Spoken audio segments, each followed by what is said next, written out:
Assalamualaikum warahmatullahi wabarakatuh. Selamat malam sahabat misteri. Kembali lagi bersama saya di channel Yang Cipta Rasa. Pada malam hari ini ada kiriman cerita dari Kang Maman. Cerita tentang sebuah kisah kelam yang dialami keluarga beberapa tahun silam. Untuk lebih jelasnya, yuk kita ikuti cerita selengkapnya.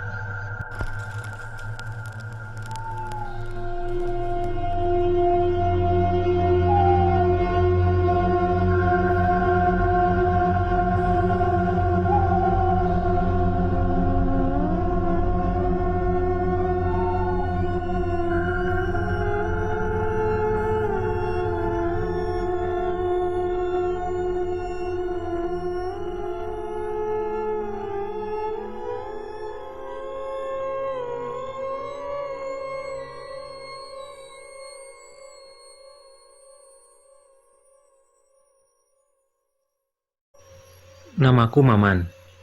Awalnya aku kurang begitu percaya dengan hal-hal berbau mistis dan supranatural. Hingga suatu ketika, aku mengalami sendiri apa yang disebut diganggu makhluk halus di rumah yang baru saja kami tinggali. Kejadian itu terjadi sekitar 15 tahun yang lalu, saat usiaku sekitar 17 tahun. Ayahku yang saat itu bekerja sebagai kulis rabutan di Jakarta tidak mampu membayar rumah kontrakannya. Terpaksa kami pulang kampung menuju rumah kakek. Sesampainya di rumah kakek dan nenekku, ibu menangis sambil merangkul nenek yang saat itu juga sama-sama menangis, melihat kami pulang kampung dengan keadaan tidak baik seperti itu. Ibu juga bercerita kalau aku saat itu kelas 3 SMA, sebentar lagi akan menghadapi ujian kelulusan, sementara rumah kontrakan sudah tidak sanggup bapak dan ibuku bayar. Membuat kedua orang tuaku itu kebingungan. Nenek akhirnya memanggil kakek yang saat itu sedang menyangkul di sawah. Kakek juga malah menyarankan bapak dan ibu untuk pindah saja ke kampung tinggal bersama mereka. Tapi ibu kebingungan karena aku tidak bisa pindah sekolah sebab sebentar lagi ujian.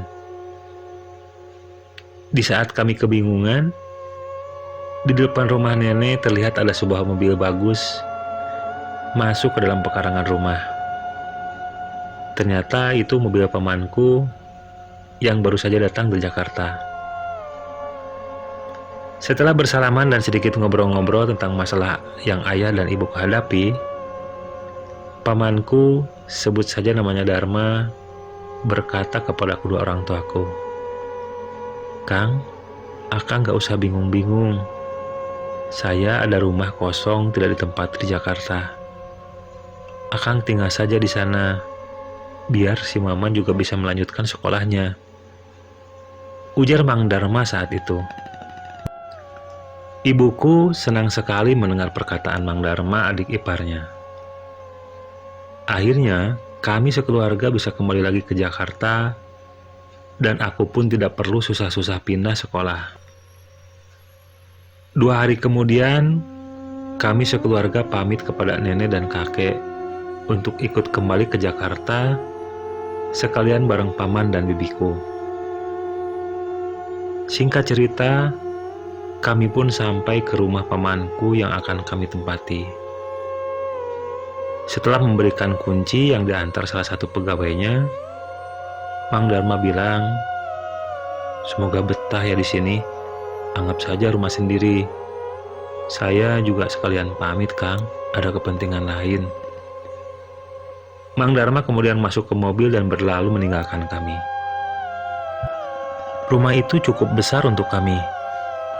Cuma karena tidak ditempati, terlihat kotor dan tidak terurus.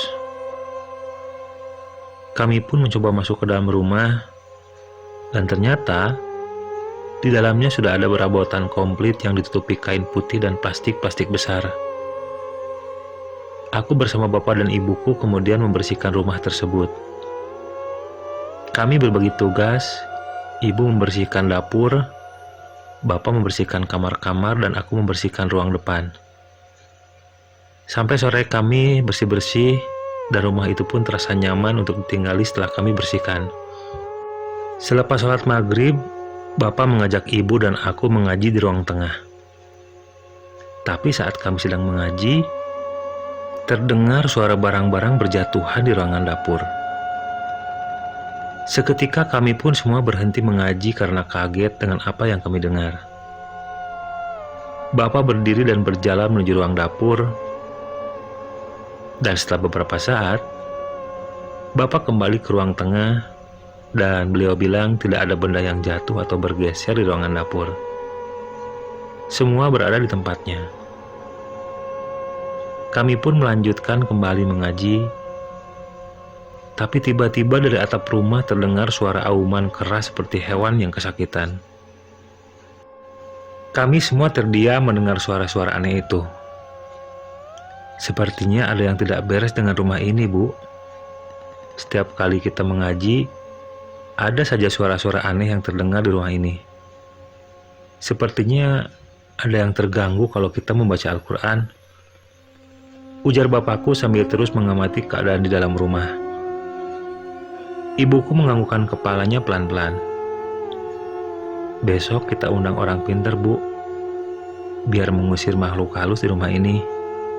Bapak ada sedikit uang pemberian Dharma, kita pakai saja buat memberi upahnya, ujar bapakku lagi, yang berniat mendatangkan ahli supranatural untuk menetralisir rumah yang baru saja kami tempati itu. Keesokan harinya, orang pintar yang diundang Bapak datang ke rumah. Sebut saja namanya Pak Usman. Setelah berkeliling melihat-lihat keadaan rumah, Pak Usman berkata sambil duduk bersila di ruangan tengah. Di sini ada siluman pesugihan, Pak. Makhluk itu terusik dengan kehadiran kalian di rumah ini, ujar Pak Usman tenang, tapi membuat kami yang mendengarnya kaget. Maaf, Pak. Pak Usman menyebut ada siluman pesugihan di rumah ini. Maksudnya bagaimana? Saya dan istri tidak pernah melakukan perbuatan terkutuk itu. Kok tiba-tiba ada silumannya di rumah ini? Ujar Bapak dengan wajah kebingungan. Yang melakukan pesugihan itu bukan kalian, tapi sangat dekat dengan kalian.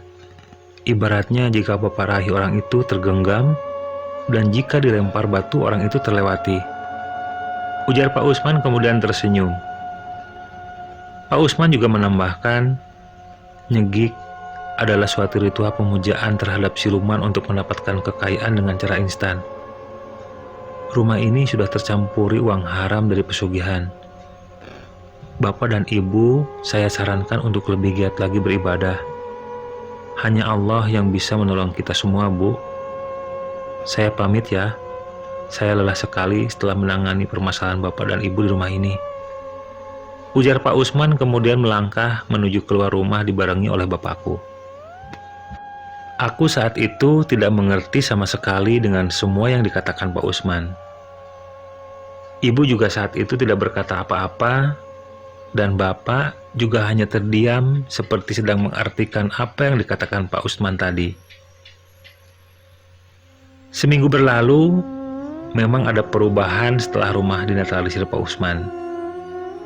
Tidak terdengar lagi suara-suara aneh saat malam hari atau saat kami mengaji. Siang itu kami kedatangan tante, yaitu istri Mang Dharma pamanku. Pas ketemu dengan ibu, tanteku langsung menangis. Ibuku jadi keheranan kenapa Ani, tanteku itu menangis saat bertemu dengannya. Kang Dharma ternyata melakukan perbuatan terkutuk, Mbak. Dia melakukan pesugihan demi memperoleh kekayaan dengan cara singkat.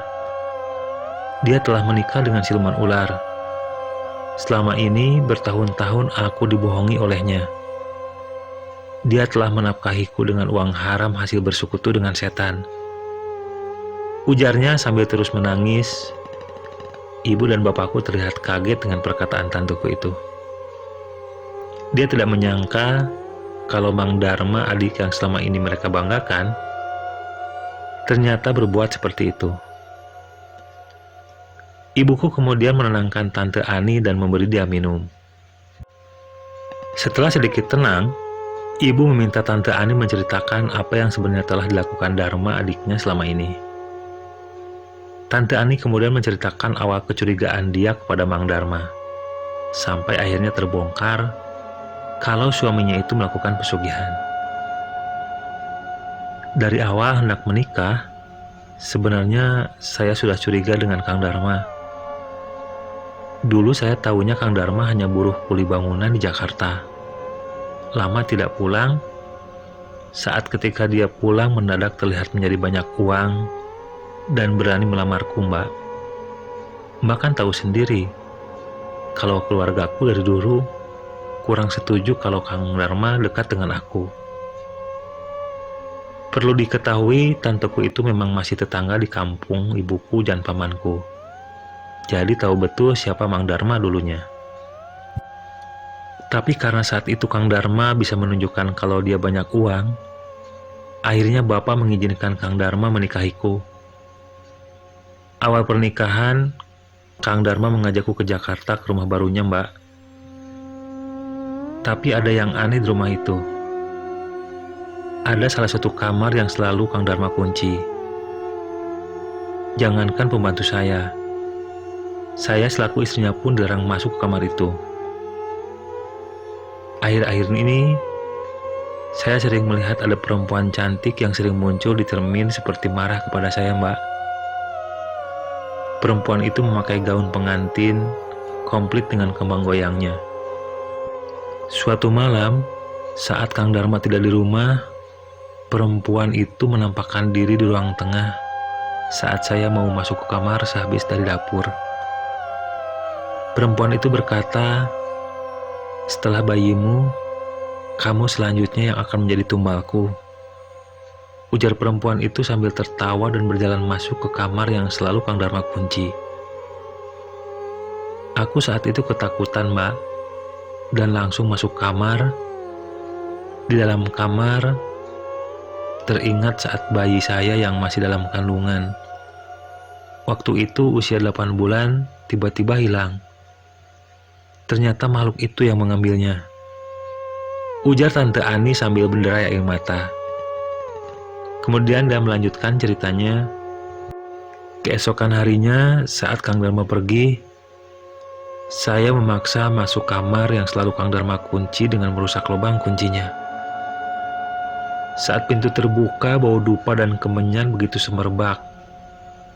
Ada sebuah meja dengan sesajen komplit di atasnya, dan sebuah ranjang yang dihias seperti ranjang pengantin.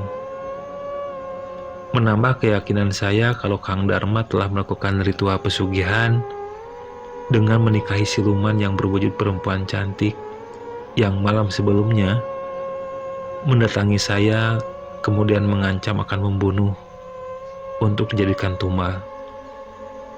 Dan saat sedang dalam kamar, Kang Dharma datang memergoki saya. Kami bertengkar hebat dan akhirnya saya kabur ke sini, Mbak. Saat Tante Ani bercerita, di depan terdengar suara mobil masuk ke pekarangan. Ternyata itu Mang Dharma yang datang mungkin menyusul Tante Ani yang kabur dari rumah. Mang Dharma masuk ke rumah lalu mengajak Tante Ani pulang. Tapi Tante Ani bersikeras hendak pulang kampung, tidak akan kembali ke rumah Mang Dharma. Mang Dharma akhirnya menampar Tante Ani, tapi kemudian Bapak meleleh mereka. Mang Dharma marah dan berkata, "Akang jangan ikut campur. Ini urusan rumah tangga saya. Saya akan bawa kembali istri saya pulang ke rumah." Dengan nada tinggi. Bapakku terpancing dan menjawab perkataan Mang Dharma. "Mana mungkin Ani mau kembali ke rumahmu?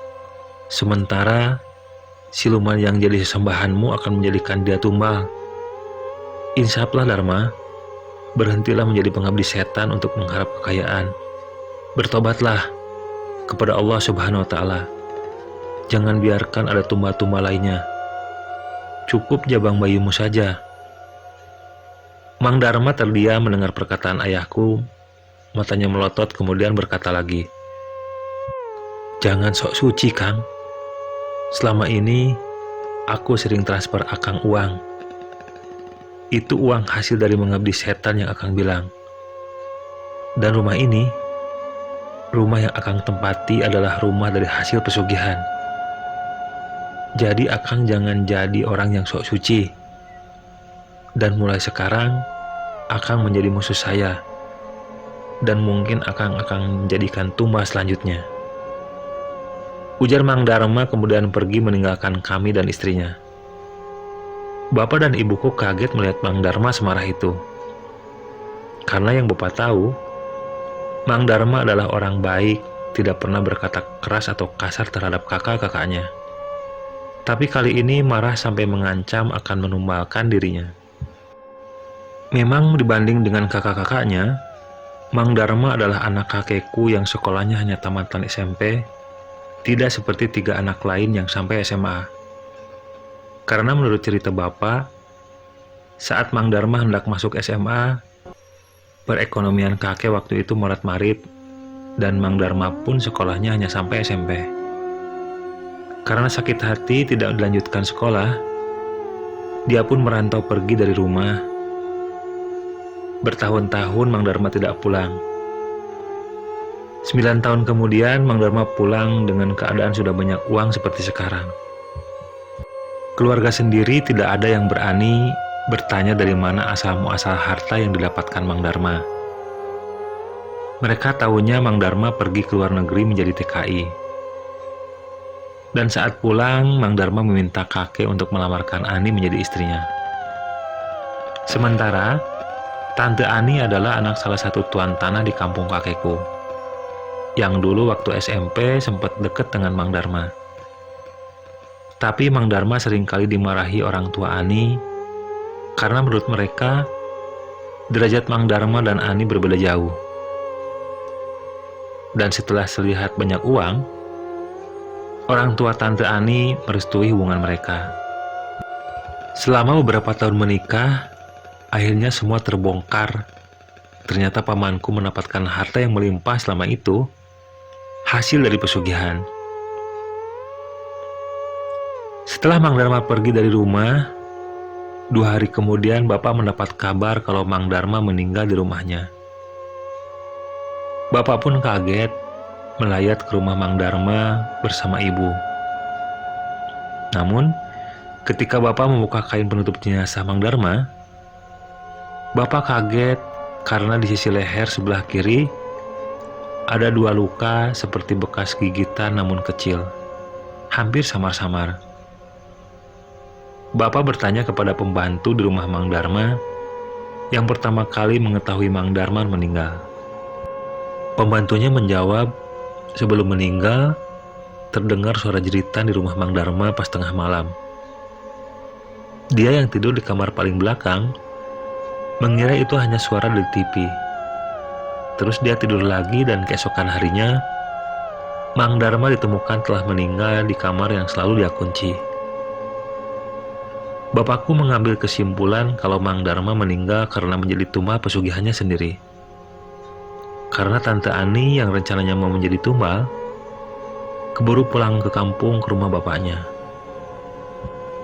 Dan setelah 40 hari Mang Darma meninggal, kami pun pulang kampung meninggalkan rumah hasil pesugihan Mang Darma. Hingga saat ini, rumah kosong itu terbengkalai tidak ada penghuninya. Begitu pula rumah Mang Darma yang megah, dibiarkan begitu saja tidak terawat, ditumbuhi rumput ilalang yang memenuhi pekarangan rumahnya. Kedua rumah itu kini seringkali dipakai buat orang uji nyali ataupun orang yang membuat konten penelusuran tentang makhluk halus. Wallahu a'lam.